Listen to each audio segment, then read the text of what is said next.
As soccer takes center stage this summer, Comcast helps bring the experience home to America. As the exclusive Spanish-language home of the tournament in the U.S., Telemundo is set to present its most expansive coverage ever. 700 hours of programming, live on-site presence at all 104 matches. And with multi-view and real-time 4K, Xfinity will deliver the most innovative and immersive sports viewing experience for fans watching on Telemundo, Peacock, Fox, and FS1. Learn more at ComcastCorporation.com. Are all batteries the same? That's like asking if all soccer players are the same.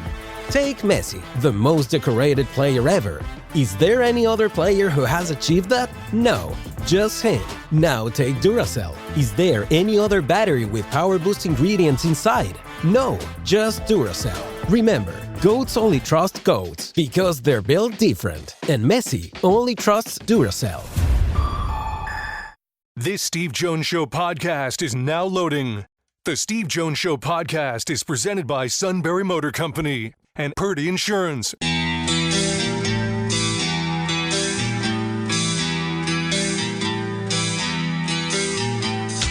Bringing you an in-depth look at Penn State sports and more. This is the Steve Jones Show on News Radio 1070 WKOK.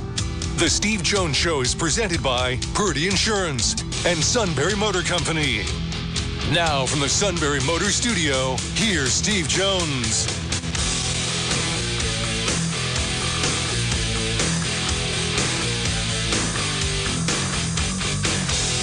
This half hour being brought to you by Sunbury Motors, 4th Street in Sunbury. Sunbury Motors Kia, routes 11 and 15 in Hummels Wharf and online at sunburymotors.com. Ford, Kia, Hyundai, the best in new inventory. Great pre-owned inventory with the all-important Sunbury Motors guarantee. And a terrific service department. Quick lane inspections, routine, difficult. All at Sunbury Motors, 4th Street in Sunbury. Sunbury Motors Kia. Routes 11 and 15 in Hummels Wharf and online at sunburymotors.com. Always a pleasure to bring in the outstanding Rob King, my good friend. Great to have you back. Steve, thanks very much for having me. Hope you're doing well. I'm doing great, as a matter of fact. And we're going to talk baseball. And that's Ryan O Hearn, I thought was a really good offseason pickup. Becomes only the 17th guy ever to have 10 or more RBIs in a game with 3 home runs.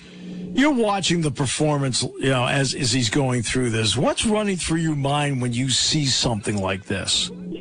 Well, I first of all, I don't want to speak out of turn for my fellow broadcasters, Michael McHenry and Kevin Young, but we're sitting. KY was over at the game for a couple of innings and then came over and joined us. I think he saw the first 2 in person and came over and saw the third. And it turned us into little kids again, Kevin's a 12-year veteran. Michael played 5 years in the league, and we've all seen a lot of things and done a lot of things as far as the game is concerned, covering it, what have you. And it just it sweeps you up in the excitement. I mean, to see that brings out the sort of little kid in you. It was really fun to see. I mean, you think about Steve, all the Pirates over their history. They've had some great pitchers, sure, but no real Hall of Fame type of pitchers. They've had so many Hall of Fame hitters, from Honus Wagner, to Archie Vaughn and the Wayner brothers and Kiner and Stargell and Parker and Archie Vaughn. I mean, I'm forgetting guys. The list goes on. Even McCutcheon, Bonds. Nobody's ever had 10 RBIs in a game. Nobody until Ryan O Hearn last night. Just a remarkable performance. Now let's get to something that is a real oddity. The Pirates have been playing well. Not great, but they've been playing really well. And you would think with the record they have, Paul Skenes is having himself a pretty good season on the mound. Yet the last 9 starts he's had, the Pirates have lost. And he's been the, quote, losing pitcher in 6 of those games.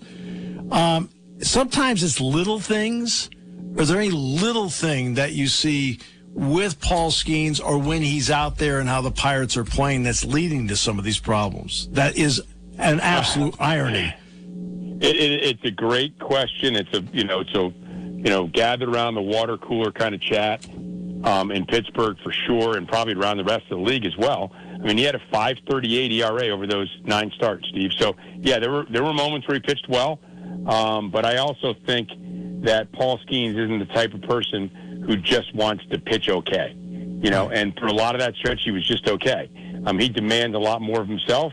He's won a Rookie of the Year and a Cy Young in his first 2 years in the league. I'm sure he's thinking more Cy Youngs and more awards and pitching in World Series games and that sort of thing. Whether it is timing, everyone said, well, maybe he's going through a dead arm period, which guys go through. It's a very normal thing. Maybe his mechanics are off. I'm not enough of a student of pitching to know. And I think, frankly, if anybody knew, it would be fixed by now. Although anybody who's played sports knows that once you get in a bad habit, it can be hard to fix. My guess is it's just something like that, just something with his timing or whatever. He's been so good. He got so good so quickly. And, who knows? Are there scouting reports? Is he getting away with fewer things? I don't know, Steve. I really don't. I just know that he demands more of himself. You think about where they are. They're 2 games over 500. If they'd won 3 of those 9 games that he lost, that's 3 more wins, that's 3 fewer losses. You're 8 games over 500. So, I'm sure that's not sitting well with Paul. He's too much of a competitor. He's too great of a performer. I'm certainly not alarm bells going off right now. Glad to see him get that performance, and I think it would be wonderful to see him on Sunday close out this very important homestand with a strong performance and a victory against the Brewers. The bookend Braves-Brewers with victories going into the All-Star break. He could just go out to Philly and just relax and walk the red carpet and have a good time. And I think a lot of Pirates fans would breathe easier as well. No question. I will add one part to it, and that is this. Mm-hmm. He is not helped, in my opinion, by his outfield defense. And part of it is, as I look out the Pirates, and I say this with all due respect, I feel like I'm watching 3 DHs out there play in the outfield. They can hit, which is a big upgrade from last year. There's no question about that. But they're not the best route runners. And look, when you're a strikeout pitcher, you're normally a fly ball pitcher. You need your outfield to help you. Yeah, it has been particularly true with Paul. When Paul's been on the mound, and this is, usually when somebody of his caliber has what's gone on over those last 9 starts, almost 2 months without a victory, almost 2 months without the team winning a game in which he took the mound. That's even more astonishing. Yes. It's one thing to go through a stretch, but when your team's lost 9 straight, so is it, the defense behind him, he's gotten, I think statistically, certainly over that stretch, maybe over the season, the worst defense in baseball behind him. Yeah. That doesn't help. By the same token, I'm sure that Paul Skenes also thinks of himself as, okay, guy committed an error, let me pick him up. But he just hasn't been able to do that. And again, so I just think it's a number of different things that have added up to a stretch that I hope, a couple of months or a couple of years from now, we're going to look back and say, man, remember that? That was really, really strange. Because going into it, look, the outfield defense, to your point, Steve, it undid him on opening day. On Paul, the couple balls lost in the sun and an error out in center field.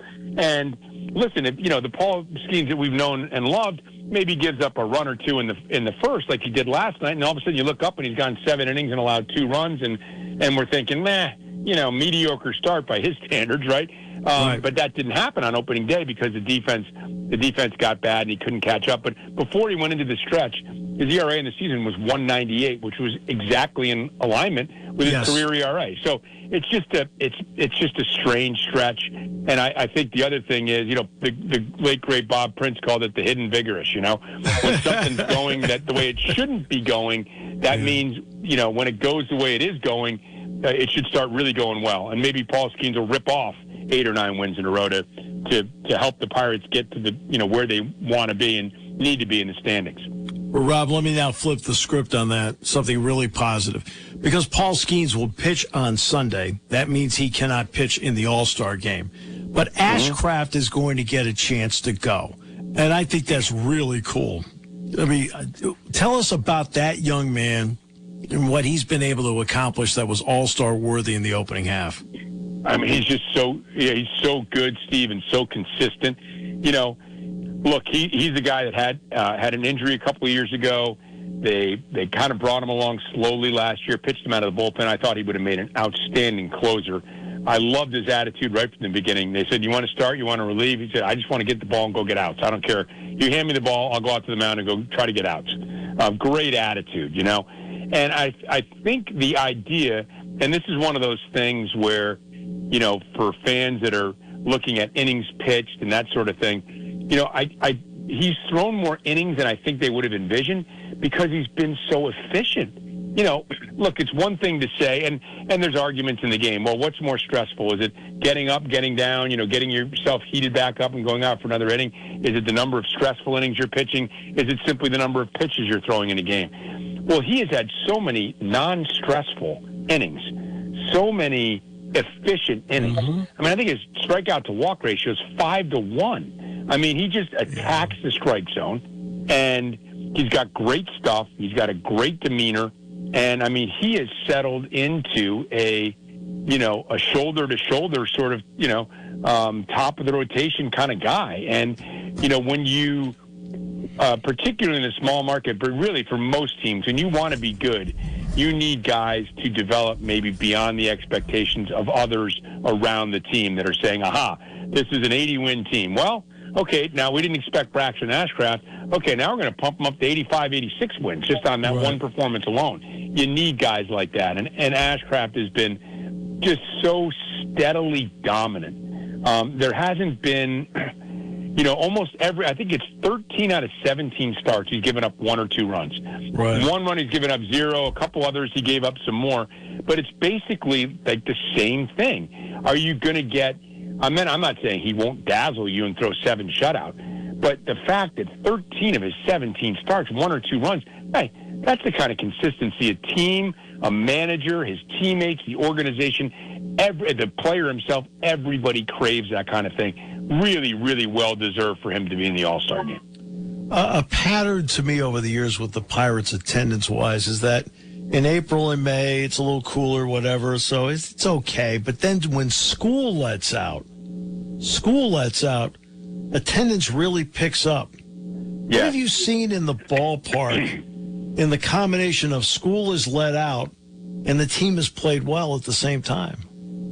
Yeah, there was a real energy last night when we were finishing up the pregame show over at the ballpark. You could feel the energy, and it's been a while. I mean, look, this has always been the case, especially in Pittsburgh. I'm sure it is in other towns as well, but I know Pittsburgh. I mean, even when I was going back and doing the research on the 79 Pirates, you know, they weren't drawing well. Everybody knew they were good. They still weren't drawing well in you know, April and May. It's a combination of the weather. It's a combination of the kids being in school. But you could feel the energy now. This would be a great time to have a great homestand because you've got everybody's attention. Steelers camp hasn't started. There are probably people looking up and moving their head around. They just pop their head up out of the hole and, hey, the World Cup's over and, you know, the golf majors are finished and hockey season is over and NBA is over. And, hey, look at the Pirates. Hey, they're doing pretty well. You know, hopefully there's more attention to it than that, but there are going to be casual fans that'll be swept up in it. And, you know, the thing is, and it's an absolute shame about Connor Griffin. But, you know, they've got guys that you want to watch play. They've got a really deep lineup. They hit the ball, which is a lot of fun, especially to casual fans. I mean, their offense is scoring something like 7 runs a game in the month of July. They're just pounding the ball. And this is without Spencer Horwitz and without O'Neal Cruz, who should hopefully be back, I'm guessing maybe right after the All-Star break. But I don't, that's just a guess. Again, I don't know that for sure. But, Steve, they're a fun team to watch. They really are. And I think there's certainly upside still on the pitching side that leads me to believe that they can make a serious run for the postseason. There are 6 teams in the American League, Rob, that are over 500. There are 4 just in the National League Central. Okay? Yeah. Right? Crazy. And you've got 9 in the National League, 4 of them in the Central. So, I mean, I realize that Milwaukee, I mean, you're talking about being 11 and a half games back. Okay, that's fine. But the Pirates have made it before as a wild card.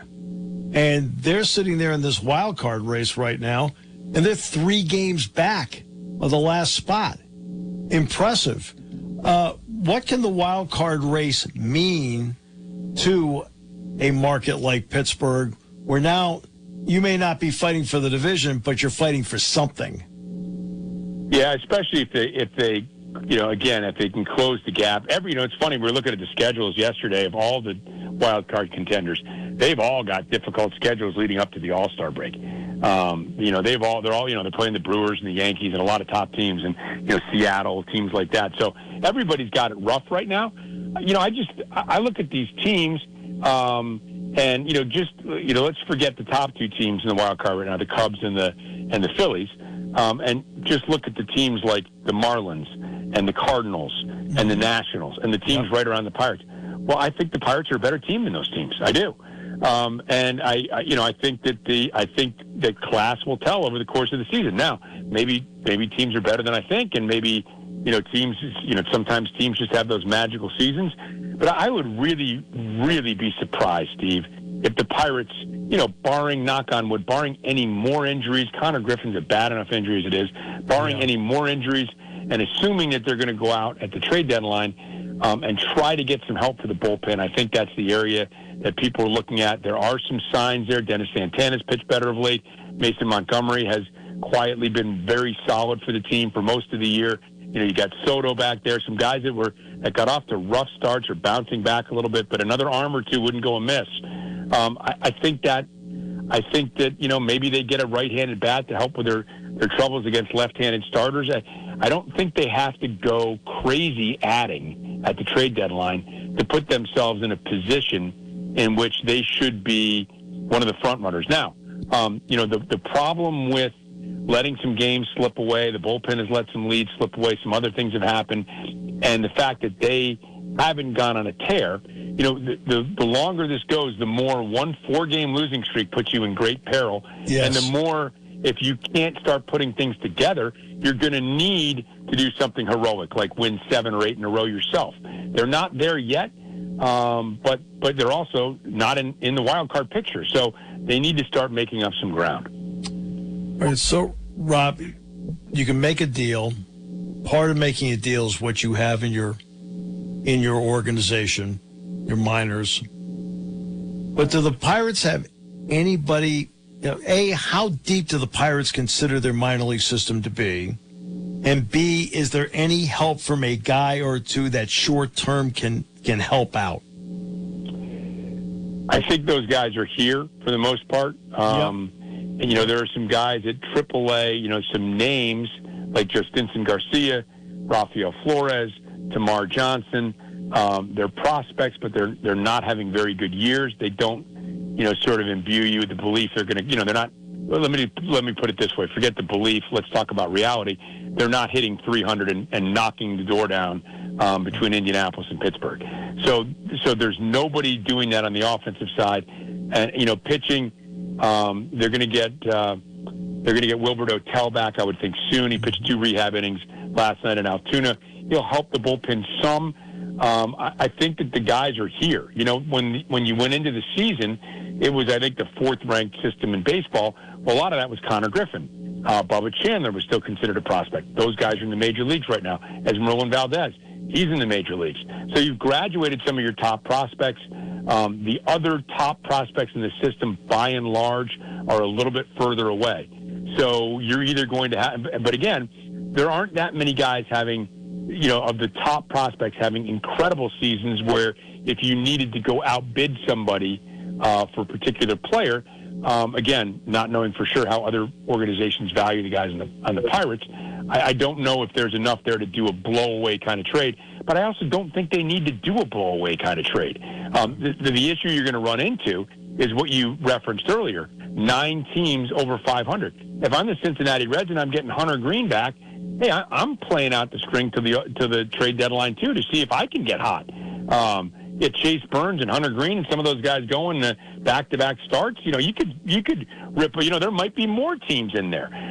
What you need is teams to fade and teams to become sellers because the price is going to be exorbitant. You're going to have to pay top dollar for a guy that you would just as soon pay middling prospects for, and then that'll be a difficult decision for the Pirates to make if it comes to that.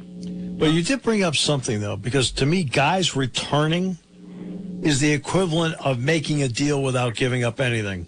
Zach Wheeler came back for Philadelphia. Suddenly their rotation is different. but he's a guy they got back, and they got him back in May. Getting a guy back like O'Neal Cruz, is he the kind of lift? I know defensively is, okay, Rob, it's an adventure, okay? That's a pretty good word. But, but getting his bat back in the lineup and how he runs the bases and how he does certain things, is that the kind of lift you can have without making a deal? Absolutely. And, again, I think he was playing better outfield defense a little bit, maybe gotten a little bit unnoticed before he got hurt. But absolutely. And Spencer Horwitz, we were talking about a few weeks ago, hey, who could possibly represent the Pirates in the All-Star game? Spencer Horwitz is the name that came up. He's having a phenomenal season. That wound up being a really terrific trade for the Pirates. So both of those guys are going to help, and you'll shuffle some pieces around. So yes, they will. When you think about, hey, is this offense out over its skis? Well, you're going to average 7 runs a game forever? No, probably not. But boy, it's going to get a jolt when you bring Cruz and Horwitz back to join that lineup. I'm not worried about the hitting. I do think that it's legitimate to ask the question, why are you? I think it's 5-13 against left-handed starters. That's a problem. So you might need to go out and get a right-handed bat. Where that guy would play and how you would utilize him, I don't know. Maybe it's a DH. Maybe, listen, they've been waiting on Ozuna. He's not been getting a lot of playing time. If he can be the guy, that would certainly be, like you said, like picking up a trade acquisition without having to make a trade. You're already paying him. It would be nice if he could somehow become that right-handed bat you need, because that's an issue. And I just think the bullpen. Look, they've got 6 starters with Majinski. He would have to be built back up. There's not a lot of depth behind that. That could be a little bit worrisome. Maybe there's, you talked about help. Maybe there's a Mike Clevenger who has come back from injury. I think he would have been the next guy up. And then he got hurt. So they've had some bad luck in the injury department as well. Maybe he could help. Steve, I think you're going to get a shot in the arm with some of these guys, like you said. And I just don't know as there's a huge amount of overwhelming needs, and I don't know as there is we got to cash everything in and get a superstar type of need. They may decide to do that, but I don't think it's what they need to compete for the wild card all the way to the end of the season. Yeah, I agree with that completely. Rob, thanks so much for the time today. I really appreciate it. Great work as always. Steve, always a pleasure being on with you, my friend. We'll talk to you soon. All right, the great Rob King. Half hour brought to you by Sunbury Motors, 4th Street in Sunbury. Sunbury Motors Kia. Routes 11 and 15 at Hummels Wharf, and online at sunburymotors.com and News Radio 1070 WKOK.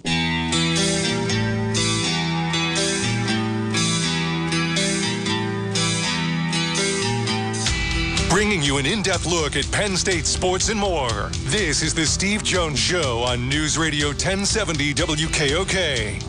The Steve Jones Show is presented by Sunbury Motor Company and Purdy Insurance. Now from the Sunbury Motor Studio, here's Steve Jones. Half hour brought to you by Purdy Insurance, Market Street in Sunbury. Go to purdyinsurance.com.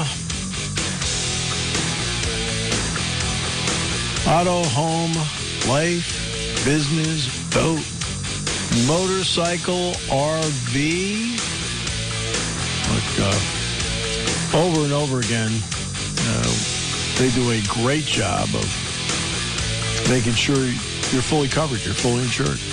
They do a great job of making sure that they find ways to save you money. Because they know, they live their own lives. They know how important the budget is for themselves. So they know how important your budget is. But they're not going to sacrifice savings for a lack of coverage. They're not going to do that. It's not how they operate. But they'll find ways to save you money, believe me. And update policies, my goodness, they do a great job of updating all these policies, left and right. And don't forget about the Purdy Memorial Golf Tournament. To benefit the Greater Susquehanna Valley YMCA, it's 4 weeks from today at the Susquehanna Valley Country Club, Wednesday, August 5th. Wednesday, August 5th. Yeah. And I'm looking forward to being there for that. I always have so much fun at that tournament. And you will too. Look, get your team together. We'll have some fun together for a great cause, the Greater Susquehanna Valley YMCA. It's the 35th annual Truman H. Purdy Memorial Golf Tournament. This will be the 15th one I've been a part of. So my privilege to be there, believe me. Believe me. Well, we opened up the show by talking about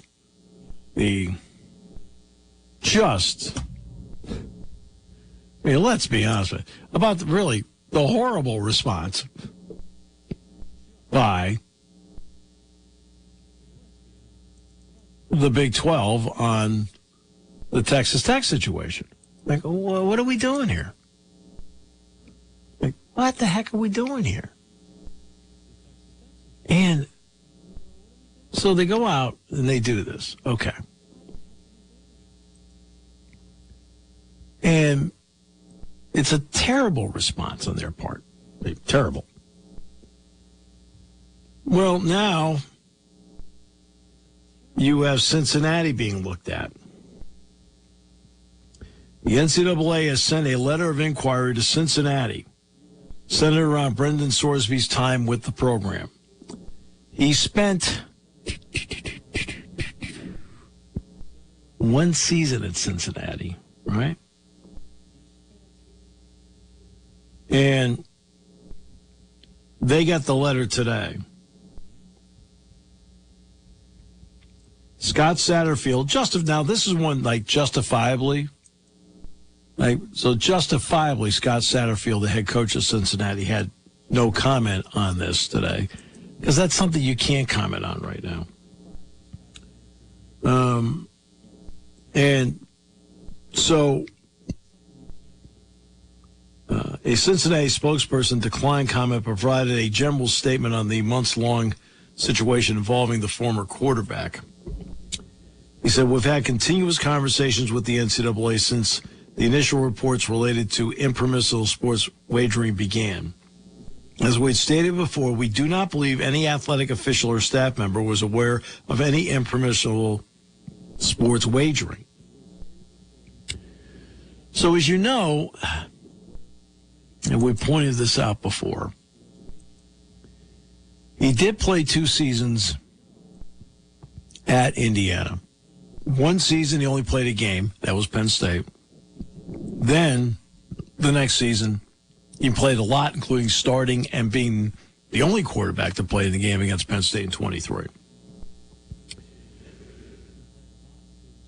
He says that there's a series of impermissible bets that have totaled $90,000 across his time at Indiana, Cincinnati, and Texas Tech.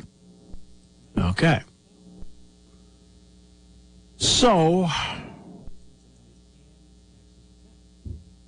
now where do you go?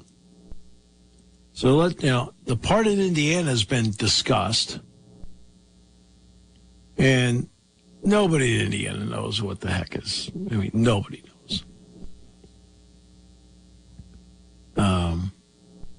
What has been going on.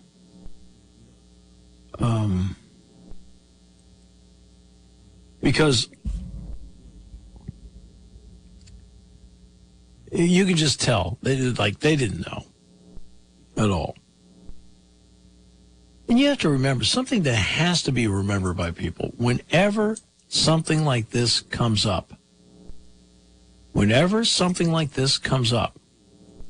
always remember that the person doing it is doing everything they can to hide it from others. Now, they may miss a step or two, and that's how they get caught. But they're doing everything they can to hide what they are doing. So it is always exponentially too simple for people to sit there and go, well, they had to know. Like, what do you mean they had to know? That's absurd. Okay? The person is doing everything they can, everything, to hide what is going on. Even had a friend place a couple of the bets for him under the friend's name. And believe me, the friend has nothing to do with the program. Nothing.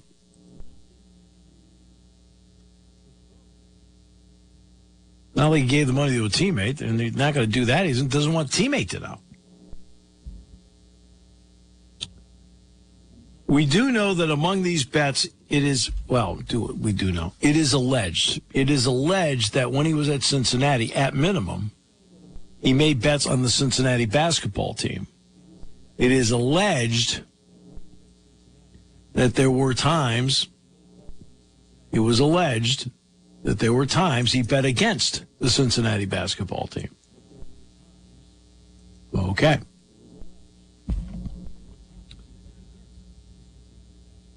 Based on the betting history obtained by the NCAA, there's no evidence that Sorsby funded, placed, or otherwise involved in wagering on the Cincinnati football team during his 2 years as a starter there.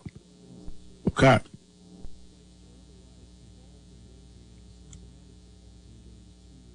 And, that's what they found out to this point. Okay. That's the case. We all understand that.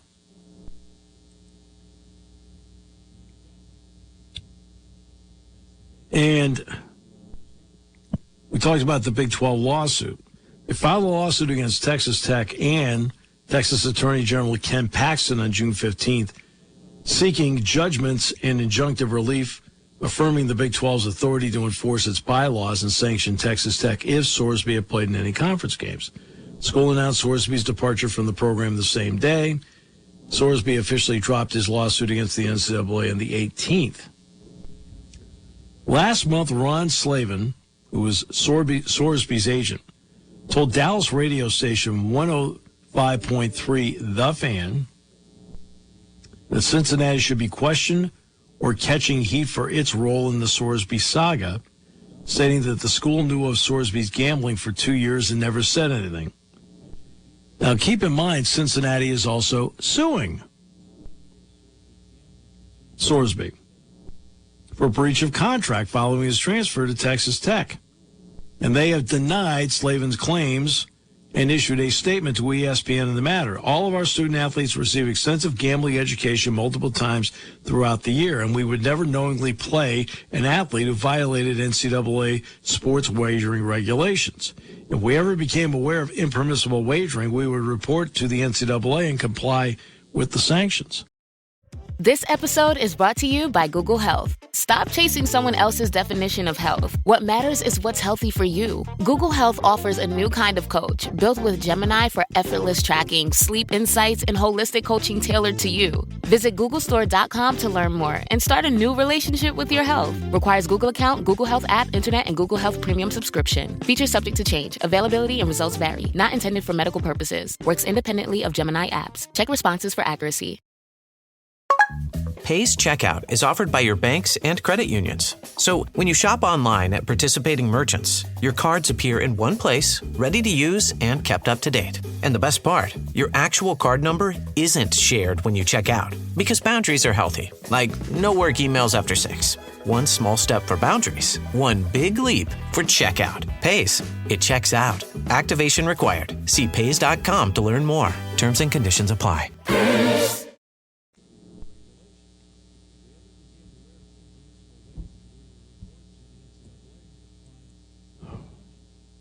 Now, what they're looking into probably is did they know about it? Because they can't find any evidence that he actually placed a wager on Cincinnati. Now, it is alleged he did make a wager. It is alleged he made at least a wager on Cincinnati basketball. Okay.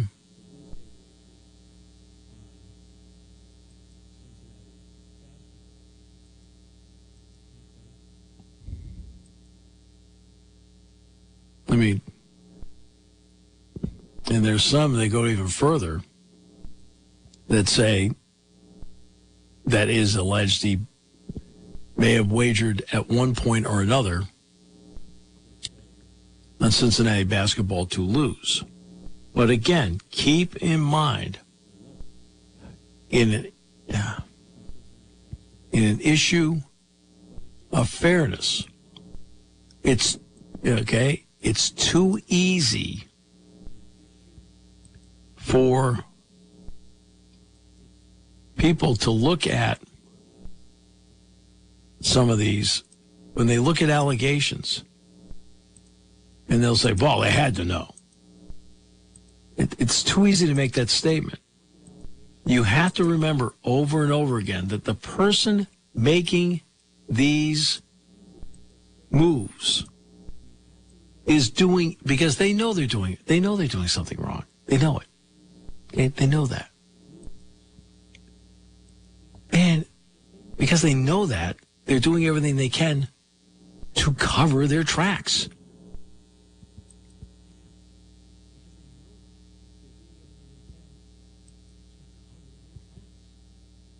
That's what they're doing over and over again. They're doing everything they can to cover their tracks. They get caught, like any scheme or addiction, they get caught when they make a mistake.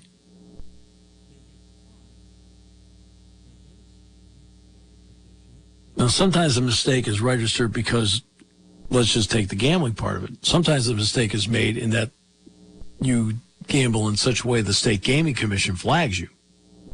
That's a mistake.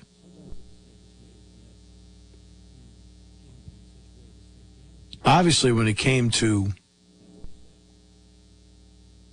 the Texas Tech situation, somebody turned him in to the NCAA.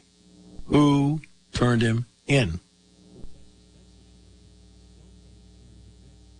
I think that's something that's very interesting. Who turned him in?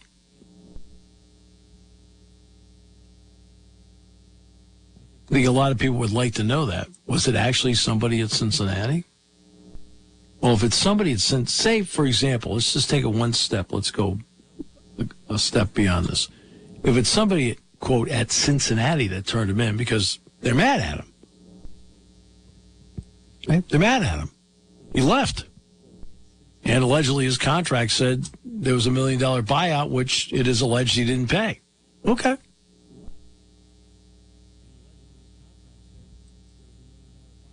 Did somebody then there say, fine, we're turning him in?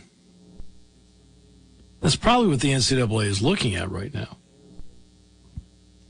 The NCAA may be looking at right now, like, well, somebody in your organization turned you in,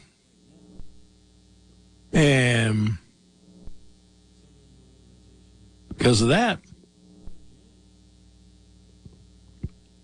we are going, we want to find out. Obviously, that means somebody there knew. Oh, somebody there. Well, see, these are the issues that probably why they're looking into this.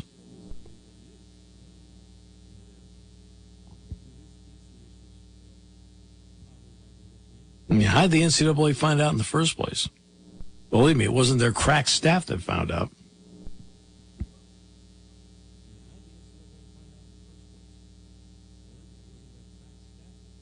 Somebody tipped them off, which then in turn they told Texas Tech, which then sent this thing into a spiral.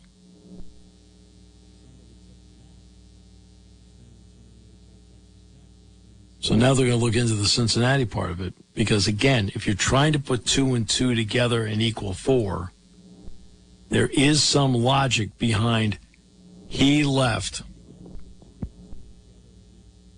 That's a fact. He didn't pay his buyout. That's alleged, and it's, there's a lawsuit about it. They're not happy about it. I don't think we have to allege that. And then was there somebody in the organization that said, you know what?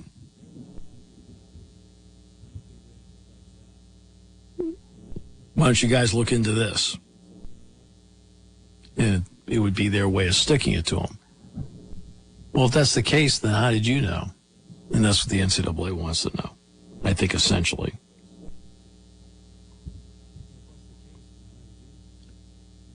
What a crazy saga. In the NFL, no supplemental draft. The CFL says they won't take them. So that part is, right.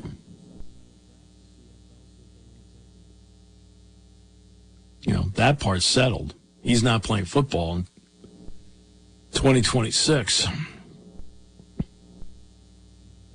But we also have to remember, too, that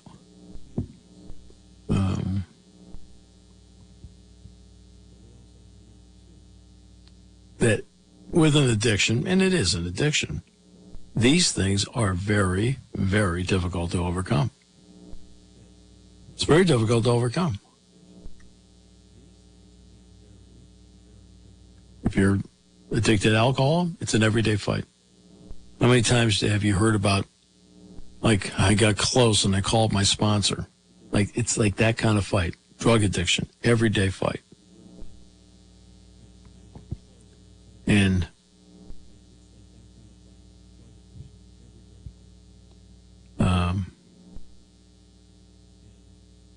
it's the same thing with this. It's going to be an everyday fight. Because, it's alleged he was betting on all sorts of crazy things. Like sports I never even heard of. And he wasn't betting big amounts. It was just like, this is kind of a difficult one to kind of pin because he wasn't, it's not alleged he was betting big amounts. But they're also starting to allege that it wasn't the Sweet Polly purebred, I always bet on my team deal. No. There were times that they claimed that he bet on unders at halftime and claimed they bet on unders on his teammates a couple of times. If that's true, it's bad enough you know, and this is when he didn't play in the games, but he was on the roster. Bad enough that you place the bets. Worse that you bet against some guys to not perform at their highest level, if it is true.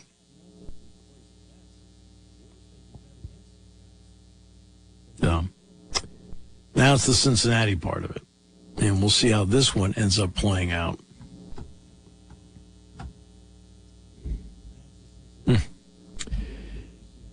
It's amazing the carnage of one addiction and how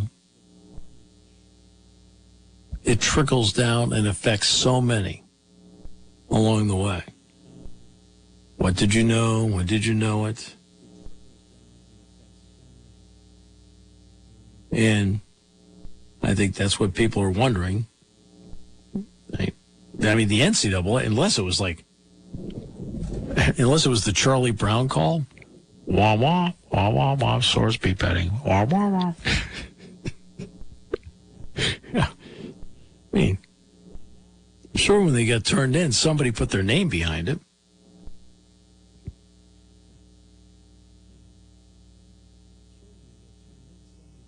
What was the suit during, do we have the whereabouts of the suit in the month of March? Do we have a log of his phone calls? I'm just asking for friends. I didn't say he was involved. Just asking if we have a log of his phone calls.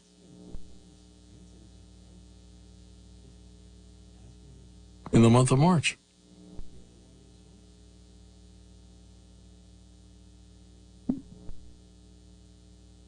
All of you jump to so many conclusions when I make a statement like that.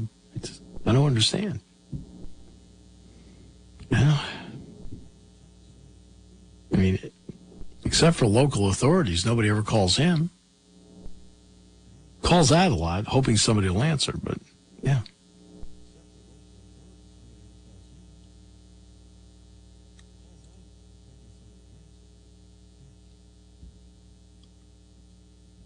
Yeah.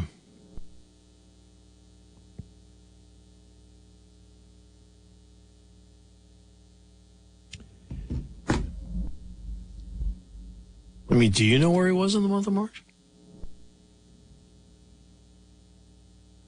Again, I was in the month of March. Well, no, but I want to see his phone log. Oh, I get you. I mean, how many calls were made to Indianapolis? Hello. This is the suit. It's a gambling issue. Texas Tech. Then hangs up.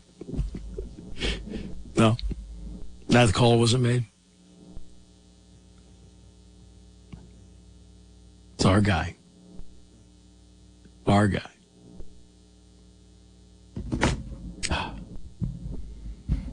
Well, it could be worse. And when I come up with something, I'll let you know.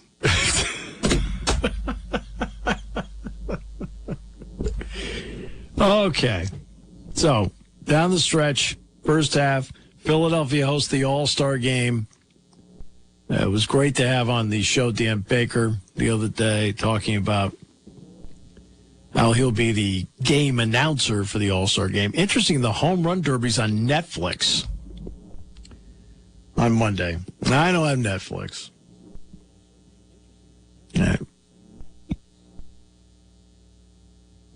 Now, for those who say, well, why don't you have Netflix? Like I have a game tonight and I have a game tomorrow. Well, exactly when do I have time to watch Netflix? I really don't. Once in a while, I'll watch something on Amazon Prime. Once in a while. But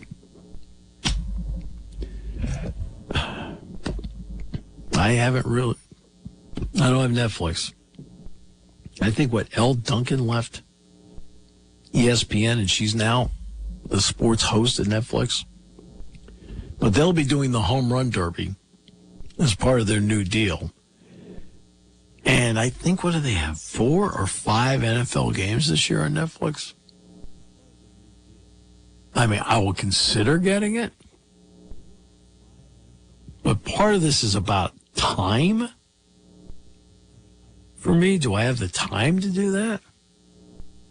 You know, I mean, anybody here is like going to sit there and go, I want to watch the NFL besides me. So, yeah.